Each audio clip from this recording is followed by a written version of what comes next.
Award season is right around the corner for this year. There's so much good stuff that's going to be coming out. Between Paul Thomas Anderson, Luca Guadagnino, Spike Lee, which is kind of already out, but not really, because if you don't live in New York or LA, you're not going to get to watch it. And although award season is typically a highlight for film lovers, with a bunch of phenomenal and great stuff that will dominate throughout the rest of the year and most likely win a lot of awards when it comes to the Oscars, that doesn't mean that there's not been a lot of great stuff that's already come out. I mean, in my last video I highlighted a great array of movies that were maybe somewhat underlooked, and I also spoke about a lot that weren't very good. That being said, there is a bit of an issue I had with this year, and that's, as much as there's been a bunch of great films that I adored and loved, I was still waiting for my 10 out of 10. I was reflecting on this thought a couple of weeks ago, and then I was graced with Weapons. I didn't want to come out of it and be like, oh, this is the best thing I've ever seen. I need to watch this again and reevaluate how I feel about it. But having seen Weapons 2 times now,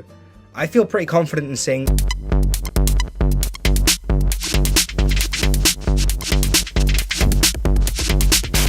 Weapons is the sophomore film from writer-director Zach Cregger, following his feature-length debut, Barbarian, which was a film that when I first watched, I did not like whatsoever, and I recently went back and revisited it and realised this is pretty phenomenal. He's also famous for comedy stuff like Whitest Kids You Know, which he did with fellow comedian, the late Trevor Moore, who sadly passed away a couple of years ago. I really think someone out there should kill the President of the United States of America.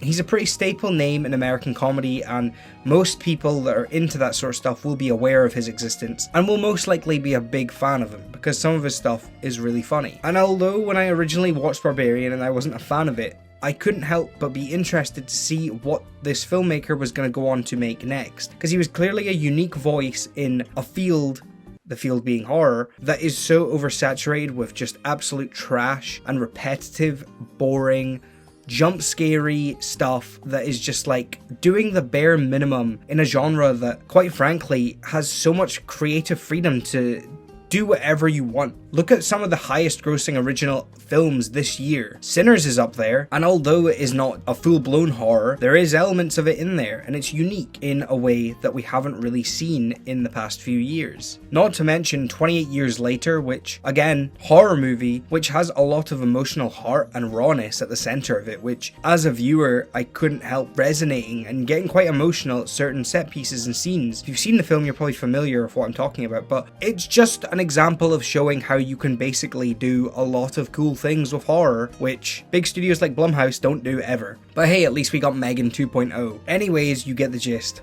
Horror kind of sucks, so when we get something like this, it's exciting. If you've seen the pretty fantastic marketing for this film, you'll probably know the premise. 17 children wake up at 2:17 in the morning, get out of their beds, open the front door, and just walk out the house. All the children are in the same class. One of them didn't go, and basically you're spending this whole film wondering the who, what, why, and where. Who took the kids? Why did they take the kids? What did they take the kid? I guess that's kind of the same as the other one. What did they take the kids for?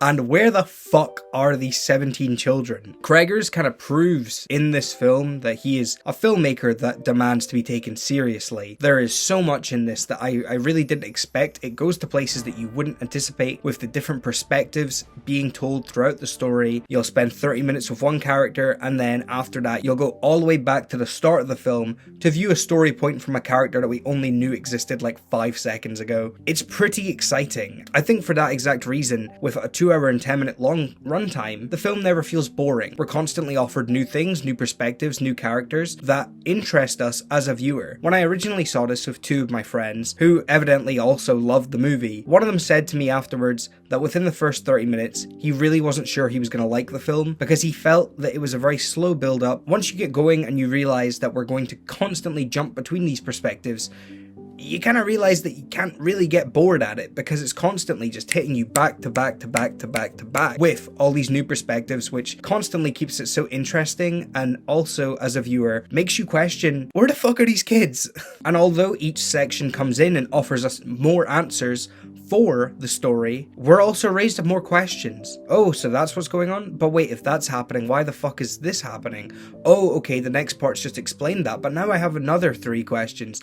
And by the end of the film, you kind of have everything answered. Regarding a big issue with the film that many people have had, which is the color saturation. I have to say I'm kind of in agreement. There is some scenes in the movie which are slightly too dark and dimly lit, and I can't tell if this is a filmmaking choice from Cregger's himself or if this is just a problem with projectionists, because I noticed the issue myself, but then I also question if every single person going to see this has this issue. It maybe is intentional? I don't know. Personally, if it were up to me, I would have maybe put that saturation up a tiny bit just to make it that I can see every single thing that's going on. Regarding performances, I have to say that this delivers. I have to say highlights for me are absolutely Julia Garner, Austin Abrams, and Amy Madigan, who all steal the show, specifically Madigan and Abrams. That whole section with his character, you know, the film just takes a shift and becomes hilarious. That's one thing I didn't mention, is that for a horror film, which has these very unsettling moments at times,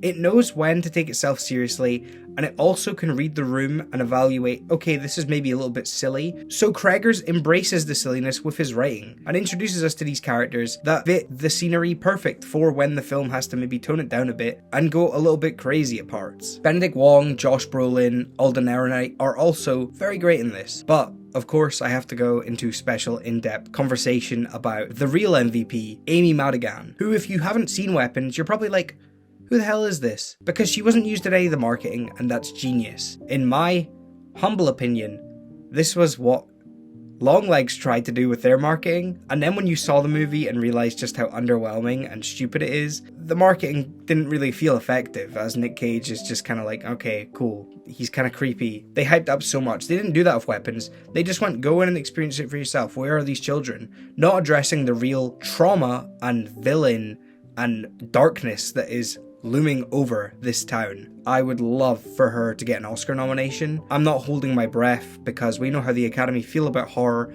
but personally, she's numero uno for me right now. Just a quick speed run of everything else I loved about this. That opening scene with the George Harrison song, Beware of Darkness. Beautiful, great, sets the tone fantastically for the rest of the runtime. You know what you're getting into with stuff like that. There's a few needle drops that work great. And honestly, not seeing a lot of people talk about the score. I think it really brings some scenes up and it knows when to be predominant in the scenery. And at other times, it knows when to take a step back and let the actors and the setting take control. That's very important for me with a lot of films, and I think Weapons kind of does it perfectly. It looks great, it looks stunning, and of course the prosthetic gore is pretty phenomenal, especially this bit near the end, which I'm not going to spoil because honestly I just advocate that you go and see this and experience Weapons for yourself, because there isn't anything really like it. And I know that's such a boring cliche thing to say about films, and I've probably said it enough times on this channel to put you off the idea of seeing something so unique that's never been done before,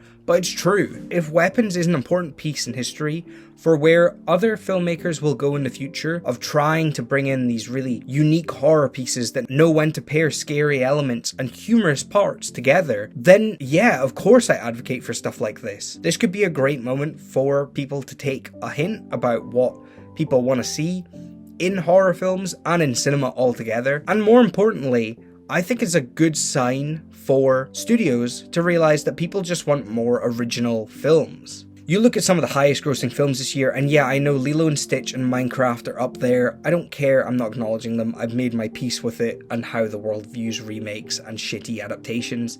But with underdogs like Sinners and Weapons doing really well, maybe it shows a change in what people want. Maybe more people want to see stuff like Weapons and more original films, and maybe they're just sick of seeing the same trash over and over again. But of course studio heads will take the wrong advice with this and they'll just think like, I don't even know. Weapons is a scarily fantastic, hilarious time that I advise you go and see ASAP if you haven't. I kind of was wanting to speak about this movie earlier, but I just wasn't sure if I was overhyping it to myself, and I kind of came to the conclusion I wasn't. So go and see Weapons, because in my humble opinion, Zach Cregger's might have made this year's masterpiece. Thank you once again for watching. If you have seen Weapons and you enjoyed it, then please let me know in the comments what you thought was great, what I missed out, what I didn't talk about. And also, if you didn't like it, let me know why. I don't understand why people would go and see this and not have a good time.